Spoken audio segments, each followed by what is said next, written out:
반갑습니다. 대기업 시청자 여러분들, 그리고 큐리언트 주주님들. 이 큐리언트가 유상증자 자금을 확보하면서 이 나중에 이 라이선스 아웃 체결 기대감까지 함께 주가가 우상향을 할지 아니면 좀 부정적인 모습을 나타낼지 이런 악재가 어떤 부분인지 오늘 알아볼 건데요.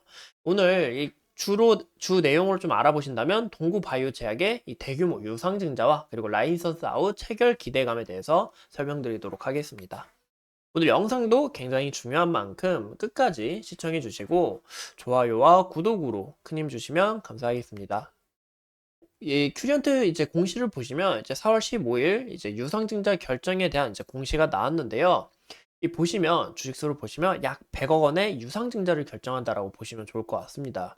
이 동구바이오 제약 또한 이 R&D 부문 사업 역량을 강화하기 위해서 이 제3자 유상증자로 이제 큐리언트의 최대 주주가 된다라고 보시면 좋을 것 같고, 이 심지어 이 동구바이오의 역대 최대의 이 규모의 투자이기 때문에 이런 부분에서 좀 기대가 된다라고 볼 수 있을 것 같아요. 근데 유상증자라고 많은 분들이 악재다라고 이렇게 생각하시는 부분이 많은데요. 이 유상증자의 경우 이 주식 가치가 늘어나게 되면서 이 가치에 대해서 주식이 늘어나게 되면서 이 가치가 희석되기 때문에 이런 부분에서 좀 악재로 작용한다라고 볼 수가 있습니다. 하지만 이 목적이 굉장히 중요하다라고 이야기를 드리고 싶은데요. 이 목적이 왜 중요하냐? 이제 바이오 같은 기업들은 대부분 이 재물을 갚기 위해서 이제 유상증자를 결정하고, 또 많은 기업들이 재무 상황을 위해서 이제 많이 유상증자를 하잖아요. 하지만 이 목적을 보시면 회사 운영 자금 및 이 파이프라인 연구 개발을 위한 이 자금 확보가 좀 굉장히 큰 부분인 것 같아요. 이 심지어 그냥 유상증자가 아니라 제3자 배정 유상증자인데요. 제3자 유상증자 같은 경우 이제 좀 호재로 작용할 수 있지만 이 호재가 또 아닐 수 있기 때문에 이 목적을 굉장히 좀 꼼꼼히 봐야 된다라고 말씀을 드리고 싶습니다. 또 유상증자를 진행하되 그 대상이 이제 우리 주주님들이 아니라 제3자에게 우선적으로 좀 대상하기 때문에 이런 부분에서 이 투자로 인한 지배구조 개선, 이 안전적인 재무 확보에 있어서 좀 호재로 작용이 된다라는 것을 참고해 주시면 좋을 것 같아요.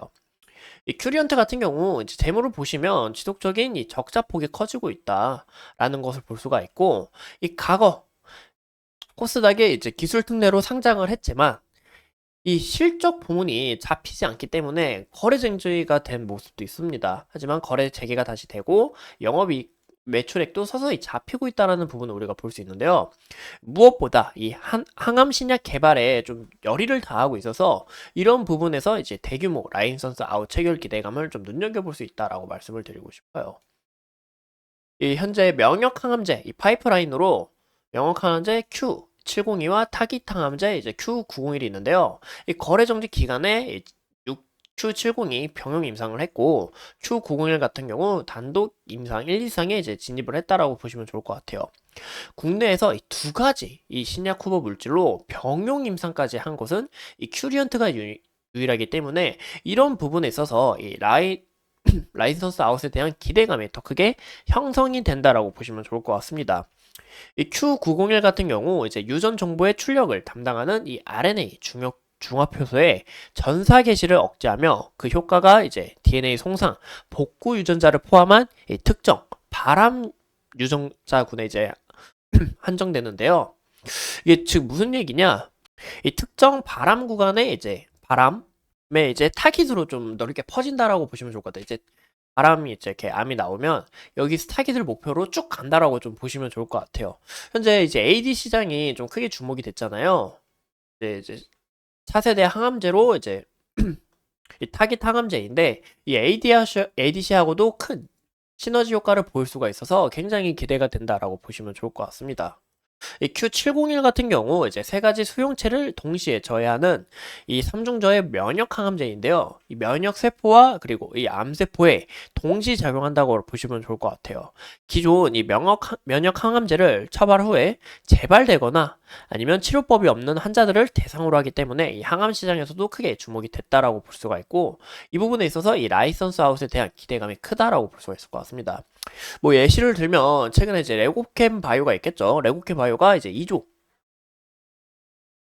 대규모 이제 체결을 하면서 이 잭팟 터졌다라는 이야기가 많은데, 이 큐리언트 또한 그런 모습을 또 나타내주지 않을까라고 보고 있어요. 그래서 현재 이 자산 총계를 보시면 이 100억도 굉장히 큰 수치다라고 볼 수가 있고, 이 큐리언트가 현재 중요한 건 이 부채가 그렇게 큰 폭이 아니라는 겁니다. 그래서 이 큐리언트가 앞으로 이 어떻게 또 성장할지 우리가 좀 지속적인 관찰이 필요하다라고 볼 수가 있을 것 같아요. 이제 큐리언트의 주가를 보시면 아까 말씀드린 것처럼 이 실적 부분에서 이 명언이기 때문에 과거 좀 거래 정지가 됐습니다. 하지만 이 거래 정지가 되고 과거에 이런 실망 매물을 내뱉으면서 이제 좀 주가가 이제 하향 추세로 전환이 되는 이런 모습을 나타내고 있죠. 현재 부근에서 뭐 추세를 전환하는 이런 신호는 좀 보기는 어렵다라는 거예요. 하지만 이 모멘텀은 굉장히 많다라고 볼 수가 있습니다. 이 모멘텀이 많은 만큼 주가도 이 기대감으로 또 형성이 될 수 있다라는 것을 참고해 주시면 좋을 것 같고, 과거의 실적 부분이 너무 약했고 적자폭이 지속적으로 가고 있기 때문에 아직 이 주가에 대한 신뢰도는 좀 찾아보기 어렵다라고 볼 수가 있을 것 같아요. 그래서 현재 모습에서 우리가 좀 중요한 부분은 이 저점이 서서히 올라가고 있다. 저점이 그래도 서서히 올라가고 있고, 현재 과거의 지지 라인이 돼주었던 것이 지속적인 이 저항 라인이 된다는 것을 우리가 확인해 볼 수가 있습니다. 그리고 또 최근에 현재 이제 큐런트 같은 경우 시가총액이 1237억이 되는데, 이 부근에 이제 239억이라는 이 매집이 한번 터졌습니다. 이 매집이 터졌고, 보시는 것처럼 241선 한번 딱 찔렀다가 이 주가가 이 매도세로 인해서 이제 하락하는 모습을 볼 수가 있는데요. 현재 주가도 이제 241선 서서히 수렴하는 만큼 어느 정도 수렴을 했다가 또 구름대에서 벗어나서 다시 한번 더 돌파하고 이 481선까지는 좀 찌르는 이런 모습을 나타내 주지 않을까라고 좀 전망을 하고 있습니다. 그렇기 위해서는 이런 라인선스 아웃 체결 기대감, 이런 이슈가 굉장히 중요하다라고 볼 수가 있을 것 같아요. 현재 구간에서 이제 만약에 이 구간을 이 추세를 이탈하게 될 시에는 아직 이 구름대 안에서 좀 지지를 받고 있기 때문에 좀 우리가 지속적인 관찰이 필요하지만, 만약에 이 상승 추세 이탈과 그리고 구름대마저 이탈하게 될 경우 과거에 이 지지 구간이 돼줬던 이 구간까지는 아마 주가가 좀 열려 있다라는 것을 참고해 주시면 감사할 것 같습니다. 이상 이 큐리언트에 대해서 함께 알아봤고, 또 앞으로 추가적인 이슈는 어떤 부분이 있는지 여러분들과 함께 하면서 이 큐리언트 끝까지 파헤쳐 보도록 할게요. 감사합니다.